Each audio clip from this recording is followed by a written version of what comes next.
आज इथं हायकोर्टाची परीक्षा होती।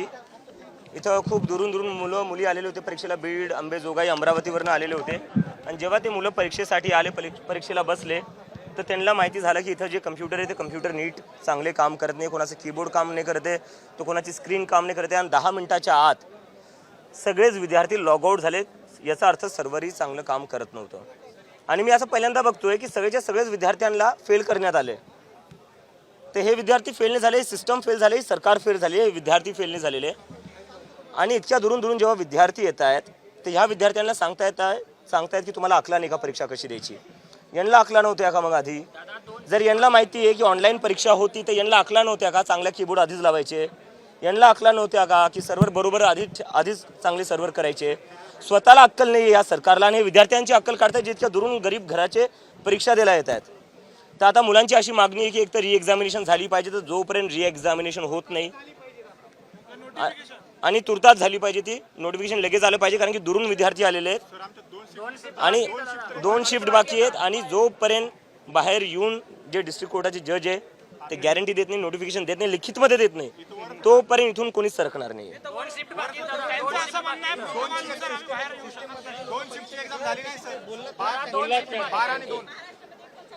एक मिनिट, मला त्यांना आता ते विद्यार्थी इतक्या वेळेचा बोलायचा प्रयत्न करत होते, तर विद्यार्थ्यांची अक्कल काढली सिस्टम मध्ये बसलेल्या लोकांनी। यांची अकली जर एवढ्या जास्त आहेत तर मग यांनी आधी कम्प्युटर चांगले का नाही बसवले? हे कोण आहे विद्यार्थ्यांची अक्कल काढणारे? इन्फ्रास्ट्रक्चरचा प्रश्न उभा केला होता स्टुडंट्स बद्दल, शाळेच्या विद्यार्थ्यांबद्दल, आता एक्झामचं सुद्धा तसंच। एक्झामचं तर हेच आहे ना, म्हणजे जिकडे तिकडे ऑनलाईन परीक्षा घेतायत, पण तुमची लायकी आहे का ऑनलाईन परीक्षा घ्यायची? एक परीक्षा दाखवा जिथं तुम्ही ती नीट घेतलेली आहे, तिथं सर्व्हर डाऊन नसेल झालं किंवा जिथं कम्प्युटर चांगले असतील। लायकी नाही तुमची ऑनलाईन परीक्षा घ्यायची, तर मग ऑनलाईन परीक्षा घेऊन विद्यार्थ्यांचं भविष्य कशाला तुम्ही खराब करतायत? हे मुलं जोपर्यंत, ह्या मुलांच्या मागण्या जोपर्यंत पूर्ण नाही होणार तोपर्यंत मी याच मुलांसोबत बसून राहील आणि यांनी ठरवलं इथं बसायचं तर यांचं समर्थन करण्यासाठी मी इथं बसलेलो आहे। हिंदी में सर बताइए, आज जो यहाँ पे जो स्टूडेंट की एग्जाम में जो थोड़ा सा देरी हुई है, काफ़ी सारे बच्चे दिख रहे हैं, आपकी क्या बातचीत हुई है बच्चों से? अभी इन स्टूडेंट्स ने मुझे बताया कि इनकी सुबह हाईकोर्ट की एग्ज़ाम थी और जैसे ये लोग एग्ज़ाम देने बैठे तो पता चला कि किसी का माउस नहीं काम कर रहा है, किसी का कीबोर्ड नहीं काम कर रहा है और 10 मिनट के अंदर majority of the students log out हो गए और उसके बाद सबको फेल कर दिया गया। तो ये तो इन बच्चों का फेलियर नहीं, ये सिस्टम और सरकार का फेलियर है जो ऑनलाइन एग्जाम नहीं ले पा रही है। उसके बावजूद भी इतने सारे जो यहाँ पर सैकड़ों बच्चे उनको एक साथ फेल कर दिया इन लोगों ने। और जब इन लोगों ने कंप्लेन करी जो अथॉरिटीज़ है अंदर, तो उन अथॉरिटीज़ ने कहा कि इन बच्चों में अक्ल नहीं, एग्ज़ाम कैसे दी जाती है। तो अथॉरिटीज़ में इतनी ज़्यादा अक्ल है इन बच्चों से, तो अपनी अकल का थोड़ा इस्तेमाल करते, पहले से अच्छे कंप्यूटर्स लगा देते, पहले से ही फंक्शनिंग कीबोर्ड लगा देते, पहले से ही जो सर्वर है वो ठीक कर देते अगर इनमें इतनी ज़्यादा अक्ल है तो। और अभी स्टूडेंट्स के साथ बहुत दूर दूर से स्टूडेंट्स आए, पूरे महाराष्ट्र भर से स्टूडेंट्स ये एग्ज़ाम देने आए थे। अभी मैंने बात करी तो कोई अमरावती से आया है, कोई बीड से आया है, कोई लातूर से आया है, अंबेजोगाई से आया है। तो ये बच्चे कहाँ जाएंगे, अब क्या करेंगे? ये क्या ऐसे ही फेल का सर्टिफिकेट लेकर अपने घर जाएंगे? क्या बोलेंगे घर पर जाकर? कोई बता रहा है 6-6, 7-7 महीने से प्रिपेयर कर रहे थे एग्जाम के लिए, अब घर जाकर क्या दिखाएंगे मुंह माँ बाप को कि मैं फेल हो गया एग्जाम में? और एग्जाम में क्यों फेल हो गया? सर्वर काम नहीं कर रहा था।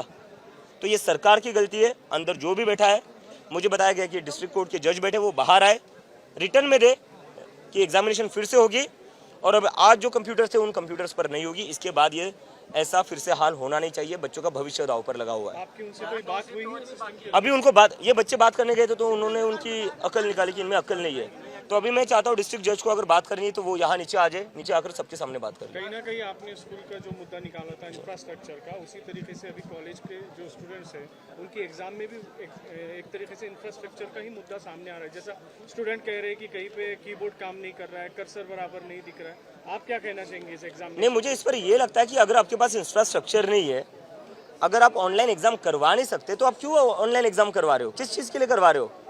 पूरे देश में, पूरे महाराष्ट्र में पहली बार नहीं कोई ऑनलाइन एग्जाम का सर्वर डाउन हुआ है जहाँ कीबोर्ड काम नहीं कर रहा है या जहाँ माउस नहीं काम कर रहा है। हर एग्जाम में ये होता रहा है। ये सरकार मुझे बता दे कोई एक एग्जाम जहाँ पर ऑनलाइन एग्जाम ठीक से हुई हो। तो जब आप ले नहीं सकते ऐसे एग्जाम्स ऑनलाइन, जब पता है सबको कि आपके बस की है ही नहीं, तो उसके बाद भी आप बार बार ऑनलाइन एग्जाम लेकर बच्चों का भविष्य क्यों खराब कर रहे हो?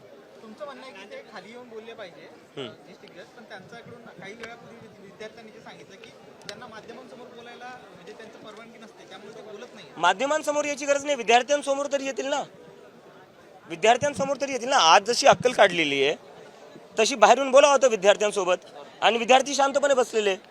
कुछ विद्यार्थियों को ऊपर बुलाया गया था जिसमें दो से ज्यादा विद्यार्थी ऊपर गए थे. मुझे बोला गया कि चर्चा हुई नहीं, फिर से उनको वापस भेज दिया. चर्चा नहीं की उनके साथ, अभी अभी मुझे बताया.